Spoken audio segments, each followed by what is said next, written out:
મિત્રો, ફરી એક વખત સ્વાગત છે તમારી પોતાની યુટ્યુબ ચેનલ પર। આજે આપણે ધોરણ 9ના હિન્દી વિષયના પાઠ નંબર 10ના સ્વાધ્યાયનું સંપૂર્ણ સોલ્યુશન જોશું।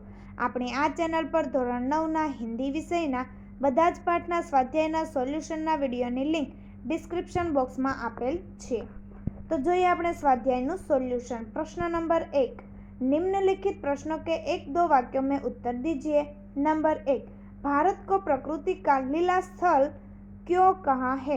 तो जवाब आवશે भारत में हिमालय के समान मनोहर पर्वत तथा गंगा जैसी पवित्र नदियां है, इसीलिए इस देश को प्रकृति का लीला स्थल कहा है। ત્યાર પછી नंबर 2, भारतवर्ष को वृद्ध क्यों कहा गया है? तो जवाब आवશે भारत संसार का सबसे पुराना देश है, इसीलिए उसे वृद्ध कहा है। ત્યાર પછી नंबर 3, विधाता ने नर सृष्टि का विस्तार कहाँ से किया है? तो जवाब आवશે विधाता ने नर सृष्टि का विस्तार भारत से किया है। नंबर 4, आर्य किन किन विषयों में आचार्य थे? तो जवाब आवશે आर्य सभी तरह की विद्याओं तथा कला कौशल्य में आचार्य थे। नंबर 5, आर्यों की संतान आज किस स्थिति में जी रही है? तो जवाब आवશે आर्यों की संतान आज औद्योगति में जी रही है। ત્યાર પછી नंबर 6, आर्यों की क्या विशेषताएं रही है? तो जवाब आवશે आर्य हमेशा स्वास्थ्य से अधिक परोपकार को महत्व देते हैं, वे मोह से दूर रहते हैं और निष्क्रिय रहना पसंद नहीं करते। ત્યાર પછી प्रश्न नंबर 2, निम्नलिखित प्रश्नों के 5-6 वाक्यों में उत्तर दीजिए। नंबर 1, गुप्त जी ने भारत के गौरव को किस रूप में हमारे सामने रखा है? तो जवाब आवશે गुप्त जी कहते हैं कि भारत प्रकृति का पुण्य लीला स्थल है, यह ऋषियों की पावन भूमि है, भारत ही संसार का सिर मोर है, भगवान की बनाई हुई भवभूतियों का सबसे पहला भंडार भारतवर्ष ही है, यहाँ के निवासी आर्यों की यह प्रसिद्ध भूमि है, आर्यों ने ही संसार को विद्या और कला कौशल की शिक्षा दी। इस प्रकार कवि ने भारत के गौरव को हमारे सामने रखा है। ત્યાર પછી नंबर 2, भारतवासियों के बारे में गुप्त जी क्या कहते हैं? तो जवाब आवશે गुप्त जी के अनुसार भारतवासी आर्यों की संतानें हैं। एक समय था जब आर्य विद्या और कला कौशल में सबसे आगे थे, ज्ञान विज्ञान के क्षेत्र में उनका कोई मुकाबला नहीं कर सकता था, परंतु उन महान आर्यों की संतान होकर भी आज भारतवासी अधोगति में पड़े हुए हैं, प्रगति की दौड़ में वे बुरी तरह पिछड़ गए हैं।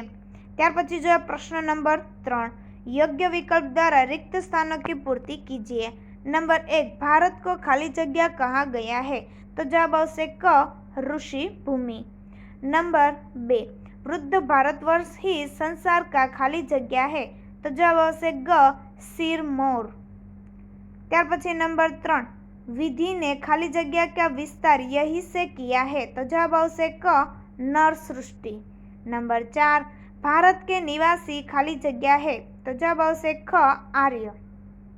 नंबर 5, आर्यों की संतान की आज खाली जगह हो गई है? तो जवाब आवશે क, अधोगति। ત્યાર પછી આગળ जो प्रश्न नंबर 4, क विभाग को ख विभाग के साथ उचित रूप में जोड़ते हुए पूरा वाक्य लिखिए। क विभागना सवालने ख विभागना जवाब સાથે જોઈએ। नंबर 1, वृद्ध भारतवर्ष ही संसार का? तो जवाब आवશે सिर मोर है। नंबर 2, विद्या कला कौशल के? तो जवाब आवશે प्रथम आचार्य आर्य है। ત્યાર પછી नंबर 3, संपूर्ण देशों से अधिक भारत का? तो जवाब आवશે उत्कर्ष है। नंबर 4, भगवान की भवभूति का?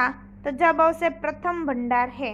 नंबर 5, भारत जैसा पुरातन देश? तो जवाब आवશે दुनिया में कोई दूसरा नहीं है। नंबर 6, भारत के निवासी? तो जवाब आवશે आर्य है। ત્યાર પછી આગળ જો प्रश्न नंबर 5, भाव स्पष्ट कीजिए। नंबर 1, वृद्ध भारतवर्ष ही संसार का सिर मोर है? तो जवाब आवશે सिर मोर का अर्थ है सरदार अथवा श्रेष्ठ चरित्र वाला नायक।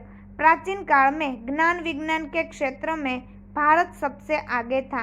भारत ने ही दुनिया को भिन्न भिन्न विद्याएं सिखाई और कला कौशल का ज्ञान दिया।